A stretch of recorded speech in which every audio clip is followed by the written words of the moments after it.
So Donald Trump says that he will soon release detailed information about his own health records.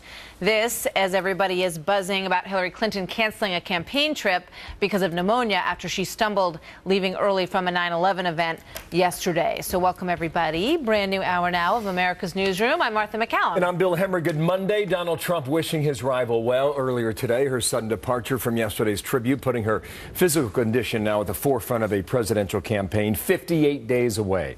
Trump telling us earlier today that something is going on. He said that on Fox and Friends. Senior national correspondent John Roberts, live in New York City, picks up the coverage from there to begin a whole new hour. And John, good morning. Bill, good morning to you. Donald Trump, we learned this morning, will be releasing more medical records later on this week. He had a physical last week.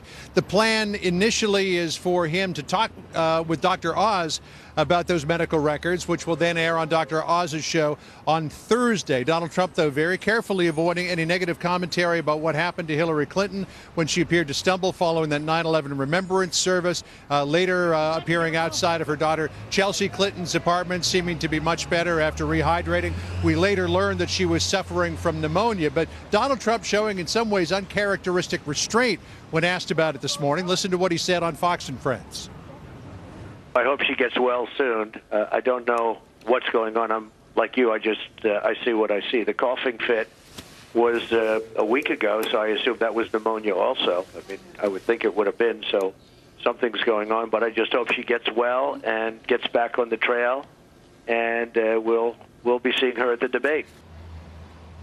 The Trump campaign believes this issue, in particular, the way that the Hillary Clinton campaign dealt with it and the secrecy surrounding it, is creating its own narrative.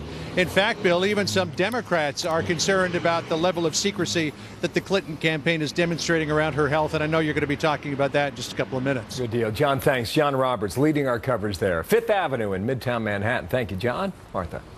So a bad weekend really all around for Hillary Clinton. In addition to the health scare, she's dealing with fallout from her remarks about Trump supporters, where she said half of them are essentially bigots who she says belong in a, quote, basket of deplorables. Republicans and some Democrats calling that a major blunder.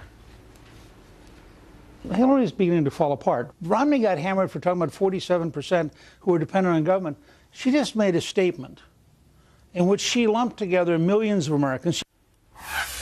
Steve Hayes, senior writer for The Weekly Standard and a Fox News contributor, to sort of give us his analysis of the weekend that was for Hillary Clinton. Steve, good morning to you. Good to see you this morning. Morning, Martha. Let's start with the health issue, which we started with here. How much of an issue is it, and what happens now? Well, I think it's an issue for a couple different reasons. One, the issue itself, Hillary Clinton's health. She's obviously not doing well, and the question is whether there's something more serious or whether it is just, in fact, this pneumonia that we're now hearing from her campaign that was the doctor's assessment on Friday. The second issue, of course, is her honesty. I mean, the way that her campaign handled this from the beginning was clearly deceptive. I mean, they didn't include the press pool. They said yesterday morning she was merely overheated. They put her out, which we just showed, to wave as if nothing were wrong. And only later, when pressed repeatedly by the news media, did they acknowledge that she was diagnosed with pneumonia. This, I think, feeds the perception, the reality, that Hillary Clinton hasn't been honest, that her campaign team is almost habitually deceptive. And the question is whether they're being deceptive just for the sake of being deceptive because this is what they do as a matter of course, or whether there's something bigger going on that they're actually trying to hide. Donald Trump took the high road essentially this morning when he was interviewed. He said, I hope she gets better. You know, I hope she's okay. But this is a new ad from the Trump campaign that deals with the other issue that she spoke of this weekend, which was the basket of deplorables, as she called his supporters, or half of them. Here that is. Speaking to wealthy donors, Hillary Clinton called tens of millions of Americans deplorable. People like you, and you. Deplorable. You know what's deplorable? Hillary Clinton. Your thoughts, Steve? Well, I've made no secret of my concerns about Donald Trump, and certainly as a result of that, I've gotten some pretty nasty responses from some of Trump's supporters. But for Hillary Clinton to suggest that half of his supporters are in this basket of deplorables, I think is a gross mischaracterization and really a foolish statement to make. I mean, I know so many people who are Trump supporters who are almost Trump supporters by default, who may not like Donald Trump but are concerned about the country and look at Hillary Clinton and her pattern of misleading the country, whether you're talking about Benghazi, whether you're talking about these other issues, and say, I'm going to support Donald Trump because I can't stand the elitism and the deception that we get from Hillary Clinton. I think this statement that she made reeks of the kind of elitism that have driven people to Donald Trump. Yeah, you may be right, but I wonder if she wasn't trying to peel off those people who are not so comfortable but are starting to sort of migrate a little bit back towards Donald Trump.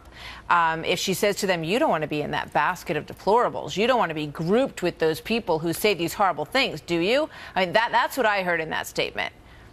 Well, if she was, there was certainly a more artful way of doing it. I mean, you don't slander a huge chunk, as Newt Gingrich said, millions and millions of Americans, and suggest that they're holding racist, misogynistic, bigoted views in an effort to capture the middle in a political race. I mean, it's just what she said is just simply not true. It's not the case that half of Donald Trump's supporters hold those views. And I think by making a claim like that, it undermines her credibility overall, which was already pretty low, and I think could alienate the very people that she's seeking to target because it was such a gross exaggeration. Yeah.